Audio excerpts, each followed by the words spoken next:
Es tiempo de hablar de Jesús. La lectura sin comentarios del libro El deseado de todas las gentes. Capítulo 10. La voz que clama en el desierto. Hablemos de Jesús. Omar Medina les acompaña. De entre los fieles de Israel, que por largo tiempo habían esperado la venida del Mesías, surgió el precursor de Cristo. El anciano sacerdote Zacarías y su esposa Elizabeth eran justos delante de Dios, y en su vida tranquila y santa, la luz de la fe resplandecía como una estrella en medio de las tinieblas de aquellos días malos. A esta piadosa pareja se le prometió un hijo que iría ante la faz del Señor para aparejar sus caminos. Zacarías habitaba en la región montañosa de Judea, pero había subido a Jerusalén para servir en el templo durante una semana, según se requería 2 veces al año de los sacerdotes de cada turno.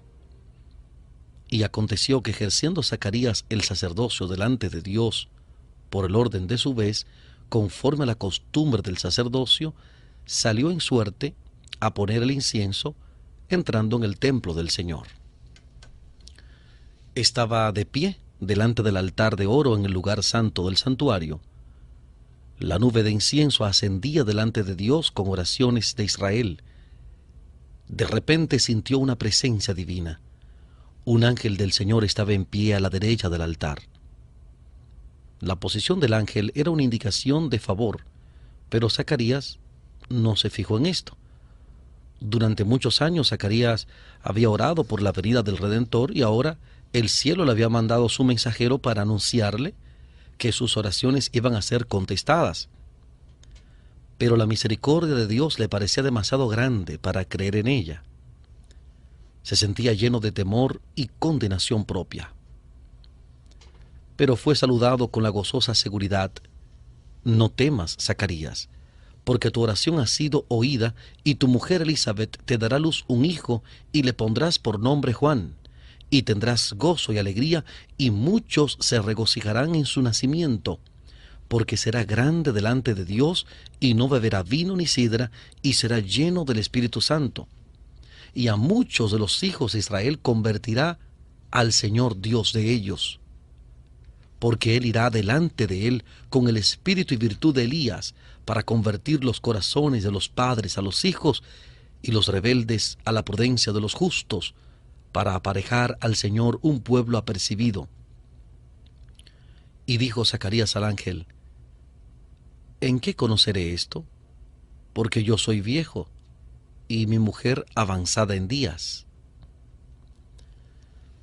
Zacarías sabía muy bien que Abraham en su vejez había recibido un hijo porque había tenido por fiel a aquel que había prometido. Pero por un momento el anciano sacerdote recuerda la debilidad humana. Se olvida de que Dios puede cumplir lo que promete. Qué contraste entre esta incredulidad y la dulce fe infantil de María, la Virgen de Nazaret, cuya respuesta al asombroso anuncio del ángel fue: «He aquí la sierva del Señor, hágase en mí conforme a tu palabra», como dice Lucas capítulo 1, versículo 38. Lucas 1, 38. El nacimiento del hijo de Zacarías, como el del hijo de Abraham y el de María, había de enseñar una gran verdad espiritual, una verdad que somos tardos en aprender y propensos a olvidar.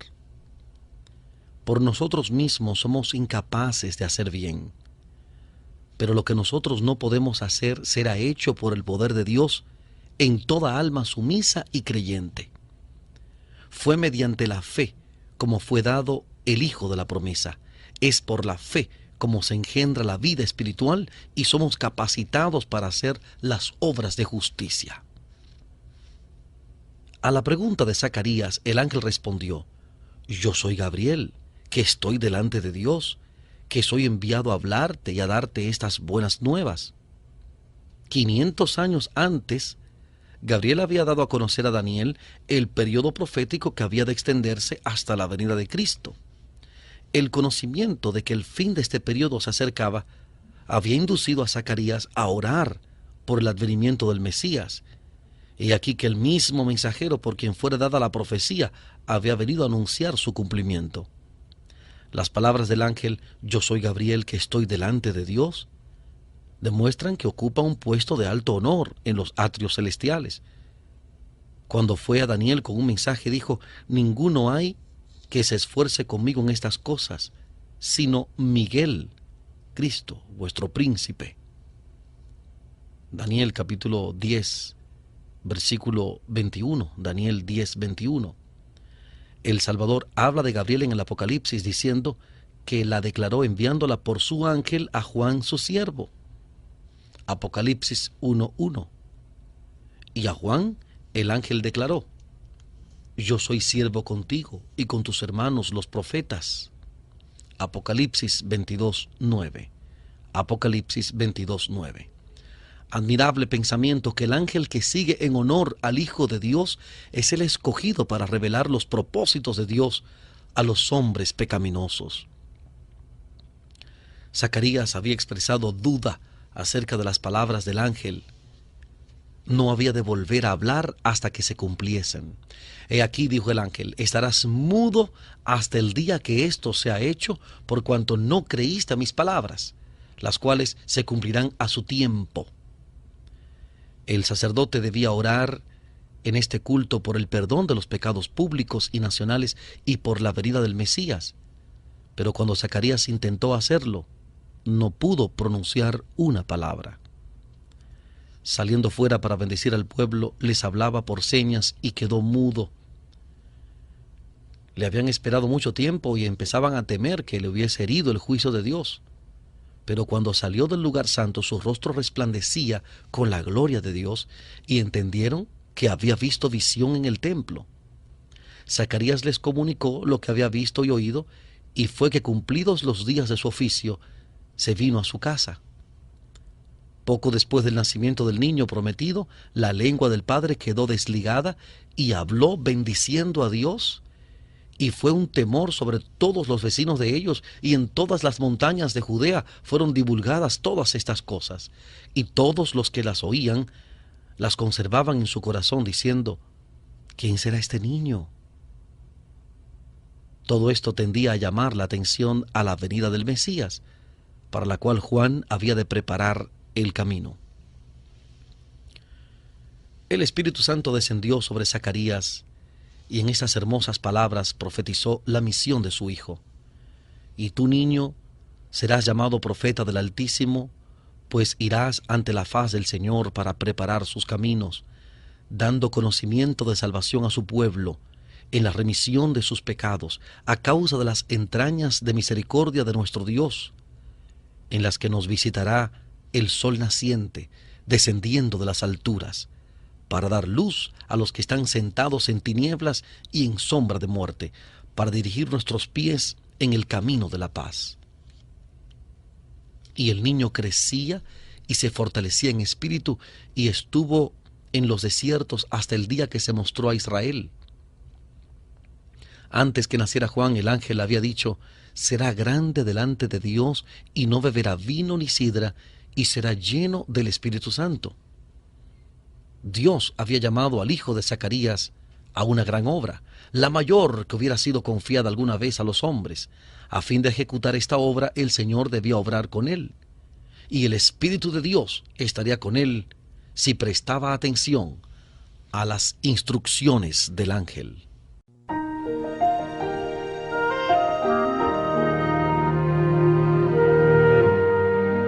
Estamos presentando la lectura sin comentarios del capítulo 10 del libro El deseado de todas las gentes. Capítulo 10. La voz que clamaba en el desierto.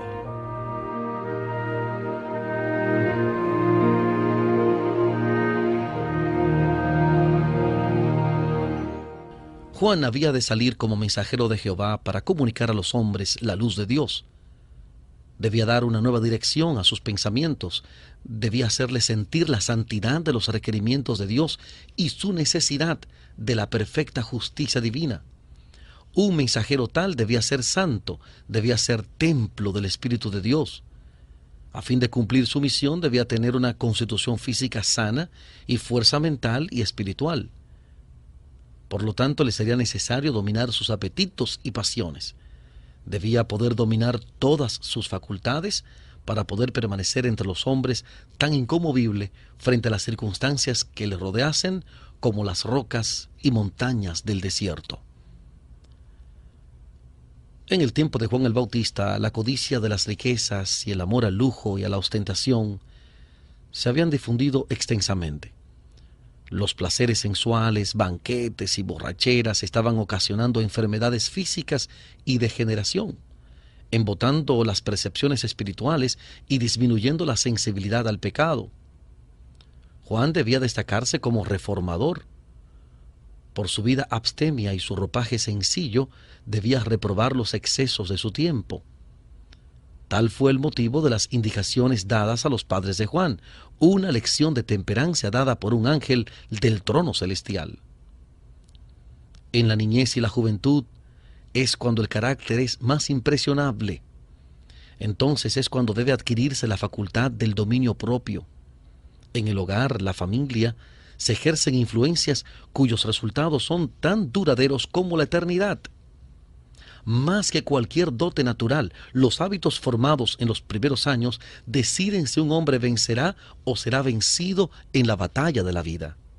La juventud es el tiempo de la siembra, determina el carácter de la cosecha para esta vida y la venidera. Como profeta, Juan había de convertir los corazones de los padres a los hijos y los rebeldes a la prudencia de los justos, para aparejar al Señor un pueblo apercibido. Al preparar el camino para la venida de Cristo, representaba a aquellos que han de preparar un pueblo para la segunda venida de nuestro Señor. El mundo está entregado a la sensualidad. Abundan los errores y las fábulas. Se han multiplicado las trampas de Satanás para destruir a las almas. Todos los que quieran alcanzar la santidad en el temor de Dios deben aprender las lecciones de temperancia y dominio propio. Las pasiones y los apetitos deben ser mantenidos sujetos a las facultades superiores de la mente. Esta disciplina propia es esencial para la fuerza mental y la percepción espiritual que nos han de habilitar para comprender y practicar las sagradas verdades de la palabra de Dios. Por esta razón, la templanza ocupa un lugar en la obra de prepararnos para la segunda venida de Cristo. En el orden natural de las cosas, el hijo de Zacarías habría sido educado para el sacerdocio, pero la educación de las escuelas rabínicas le habría arruinado para su obra. Dios no le envió a los maestros de teología para que aprendiese a interpretar las Escrituras. Le llamó al desierto para que aprendiese de la naturaleza y del Dios de la naturaleza. Fue en una región solitaria donde halló hogar, en medio de las colinas áridas, de los desfiladeros salvajes y las cuevas rocosas. Pero él mismo quiso dejar a un lado los goces y lujos de la vida y prefirió la severa disciplina del desierto. Allí lo que lo rodeaba era favorable a la adquisición de sencillez y abnegación. No siendo interrumpido por los clamores del mundo, podía estudiar las lecciones de la naturaleza, de la revelación y de la providencia. Las palabras del ángel a Zacarías habían sido repetidas con frecuencia a Juan por sus padres temerosos de Dios. Desde la niñez se le había recordado su misión y él había aceptado el cometido sagrado. Para él la soledad del desierto era una manera bienvenida de escapar de la sociedad en la cual las sospechas, la incredulidad y la impureza lo compenetraban casi todo.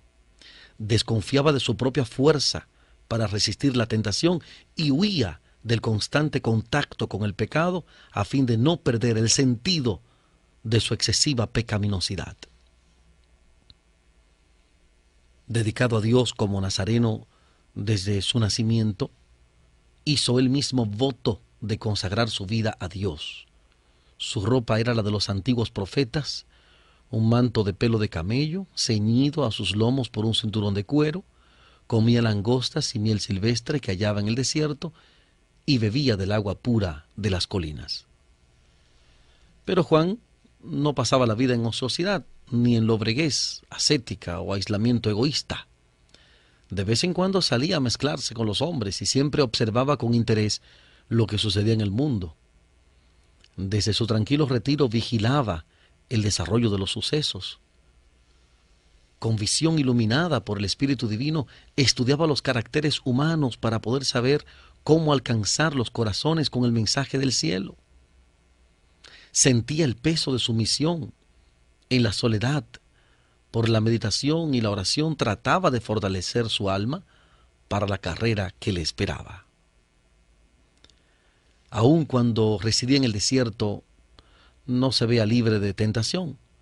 En cuanto le era posible, cerraba todas las avenidas por las cuales Satanás podría entrar y sin embargo era asaltado por el tentador. Pero sus percepciones espirituales eran claras. Había desarrollado fuerza de carácter y decisión y gracias a la ayuda del Espíritu Santo podía reconocer los ataques de Satanás y resistir su poder.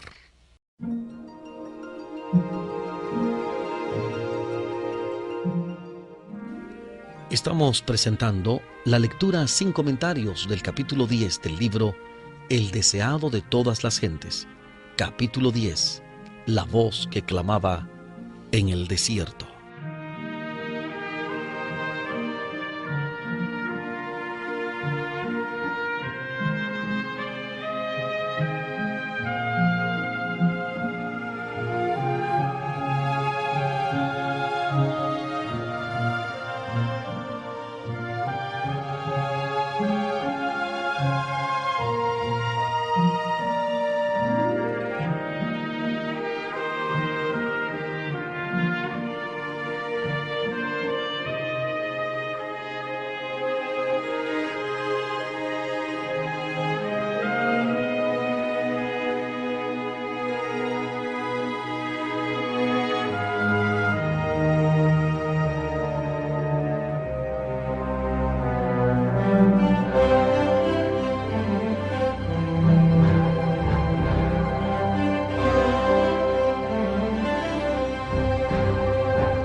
Juan hallaba en el desierto su escuela y su santuario.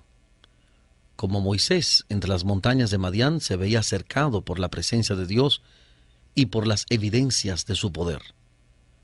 No le tocaba morar como al gran jefe de Israel entre la solemne majestad de las soledades montañosas, pero delante de él estaban las alturas de Moab al otro lado del Jordán, hablándole de aquel que había asentado firmemente las montañas y las había rodeado de fortaleza.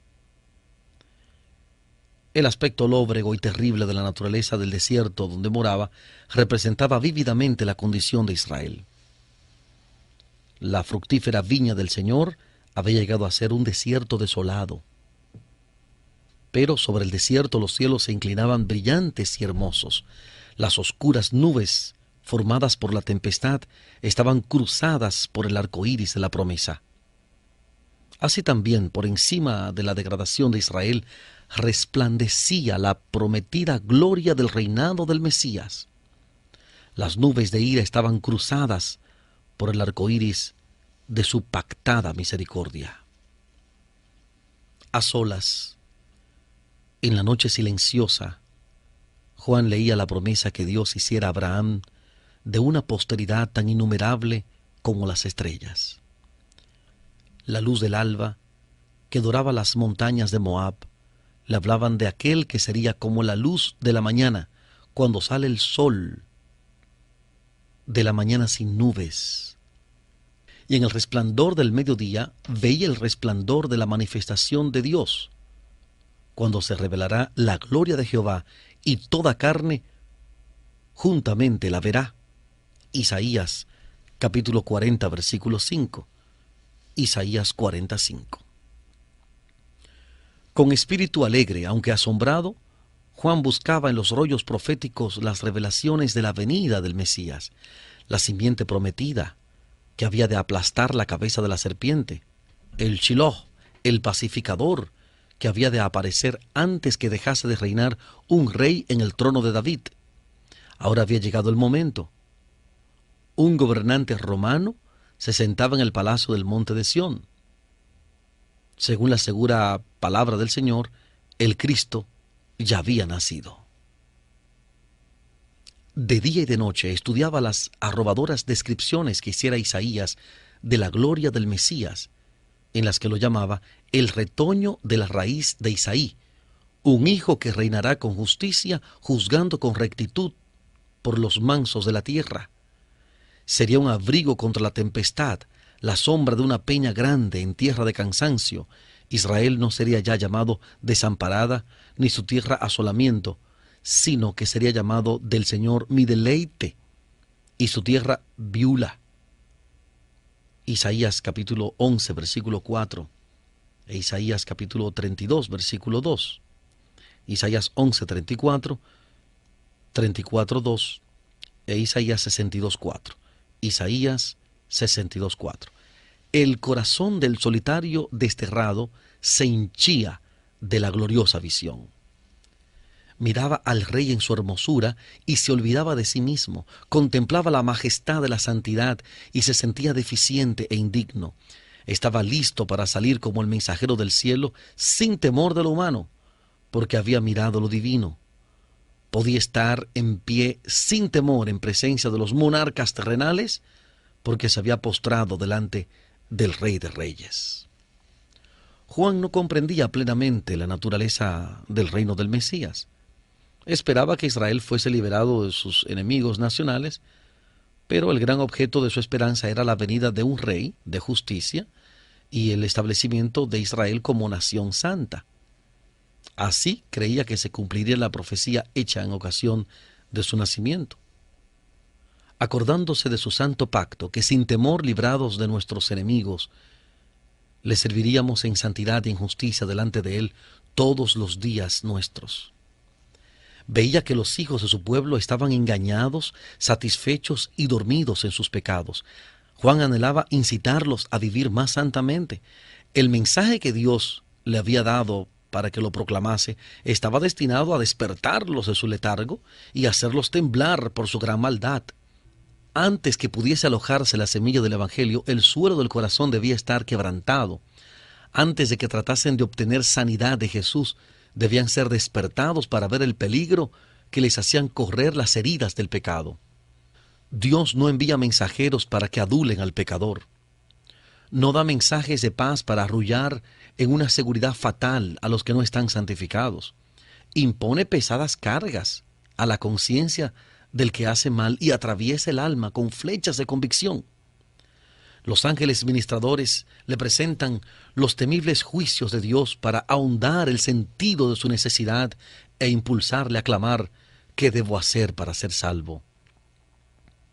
Entonces la mano que humilló en el polvo levanta al penitente. La voz que reprendió el pecado y avergonzó el orgullo y la ambición pregunta con la más tierna simpatía: ¿qué quieres que te haga? Cuando comenzó el ministerio de Juan, la nación estaba en una condición de excitación y descontento rayana en la revolución. Al desaparecer Arquelao, Judea había caído directamente bajo el dominio de Roma. La tiranía y la extorsión de los gobernantes romanos y sus resueltos esfuerzos para introducir las costumbres y los símbolos paganos encendieron la rebelión, que fue apagada en la sangre de miles de los más valientes de Israel. Todo esto intensificó el odio nacional contra Roma y aumentó el anhelo de ser libertados de su poder. En medio de las discordias y las luchas se oyó una voz procedente del desierto, una voz sorprendente y austera, aunque llena de esperanza: «Arrepiéntanse, que el reino de los cielos se ha acercado». Con un poder nuevo y extraño conmovía a la gente.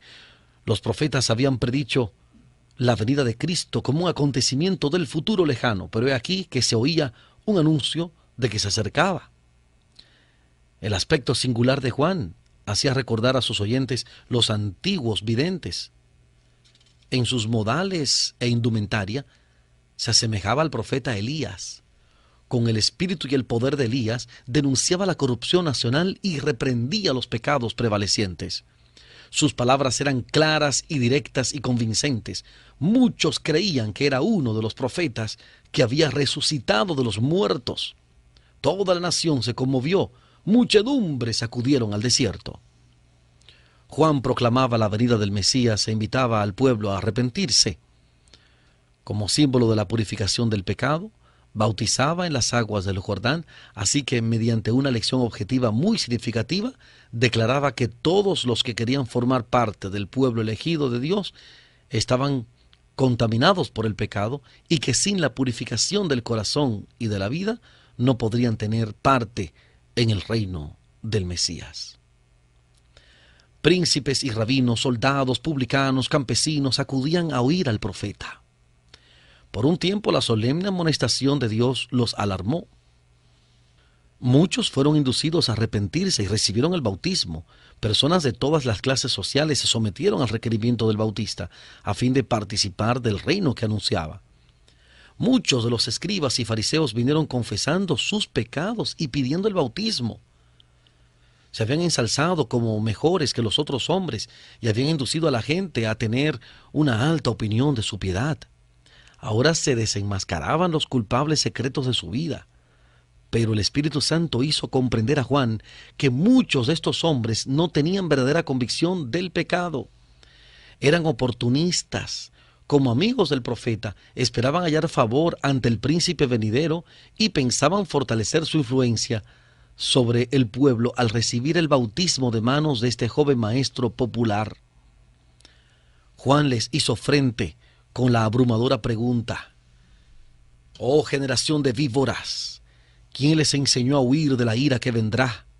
Hagan pues frutos dignos de arrepentimiento y no comencéis a decir en ustedes mismos: tenemos a Abraham por padre, porque les digo que puede Dios aún de estas piedras levantar hijos a Abraham».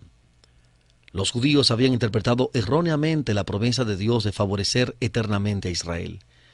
Así ha dicho Jehová, que da el sol para la luz del día, las leyes de la luna y de las estrellas para la luz de la noche, que parte la mar y braman sus ondas.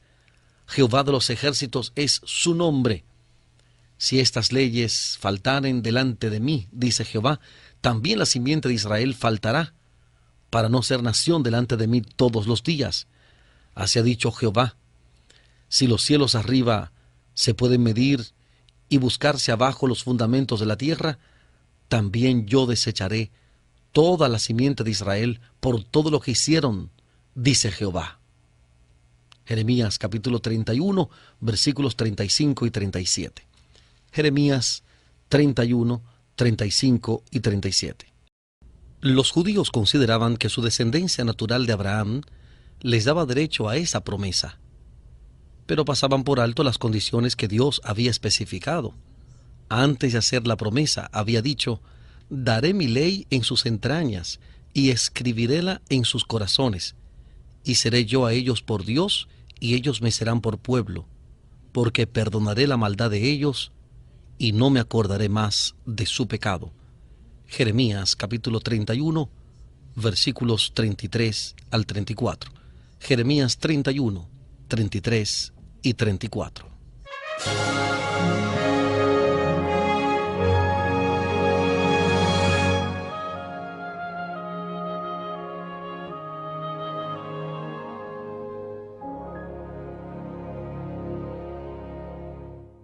El favor de Dios se asegura a aquellos en cuyo corazón está escrita su ley. Son uno con Él. Pero los judíos se habían separado de Dios. A causa de sus pecados estaban sufriendo bajo sus juicios. Esta era la causa de su servidumbre a una nación pagana.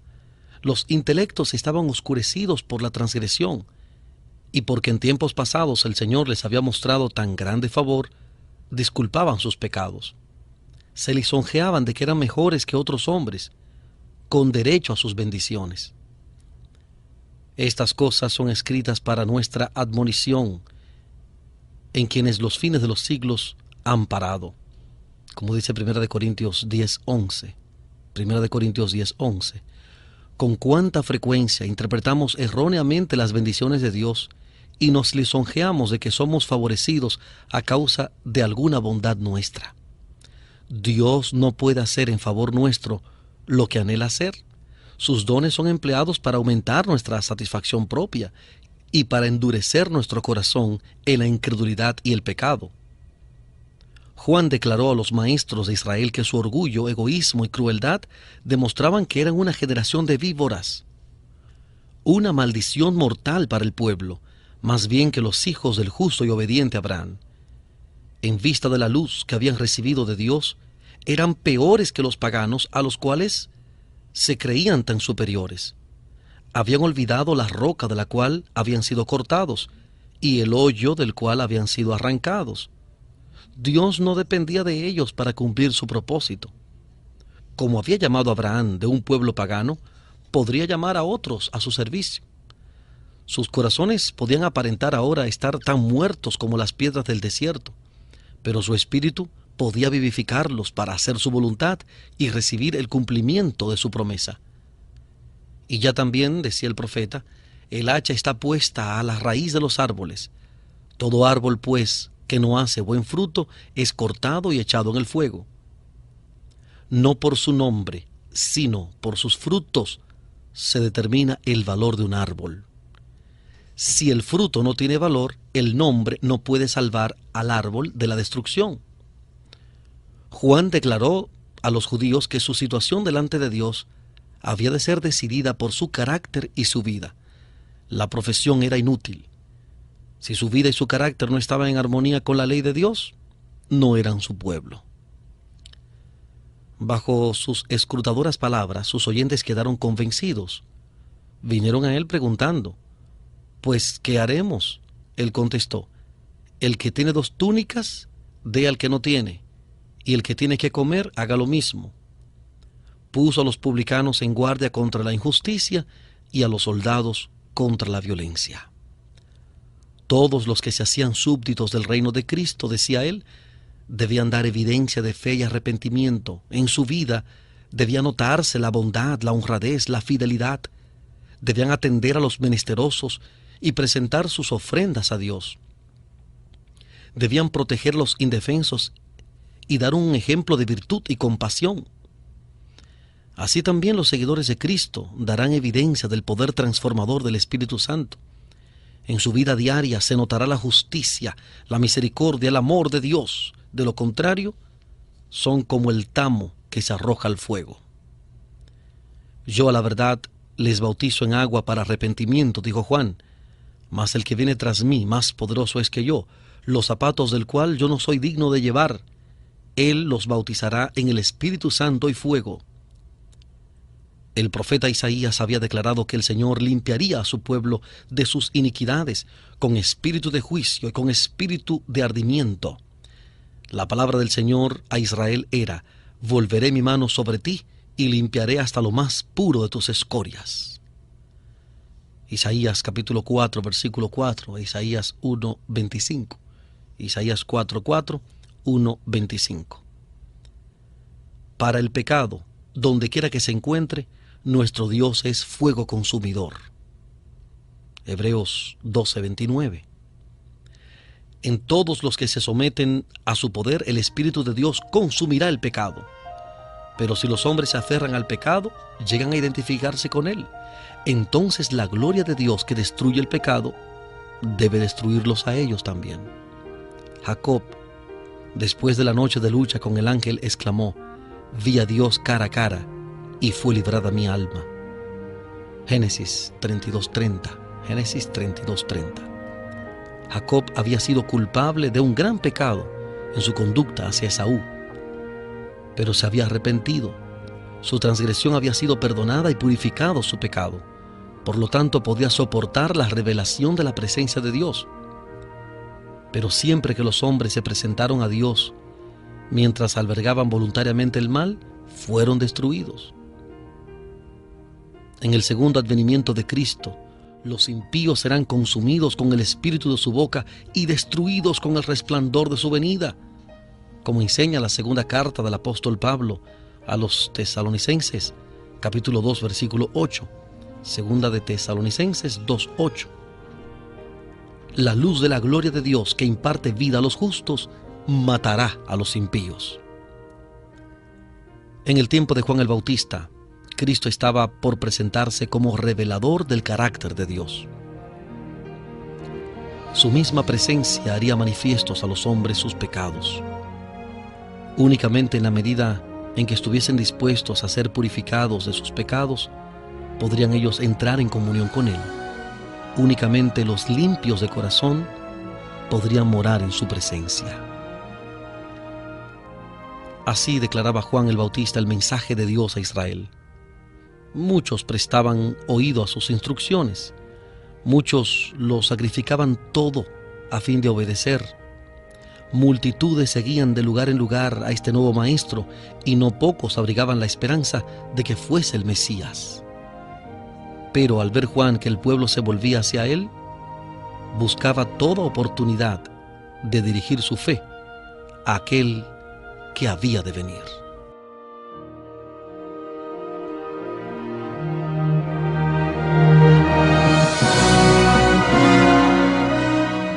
Hemos presentado la lectura sin comentarios del capítulo 10 del libro El deseado de todas las gentes. Capítulo 10, la voz que clamaba en el desierto.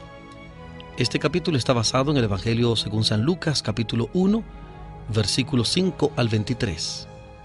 Lucas 1, 5 al 23. También Lucas 1, 57 al 80. Lucas 1, 57 al 80. Y el capítulo 3 también del Evangelio de Lucas, los versículos 1 al 18. Lucas 3, 1 al 18. La historia también la refiere Mateo capítulo 3, versículos 1 al 12. Mateo capítulo 3, 1 al 12. Y Marcos 1, 1 al 8. Marcos 1, 1 al 8. Hablemos de Jesús. Muchas gracias por la fina gentileza de la atención dispensada.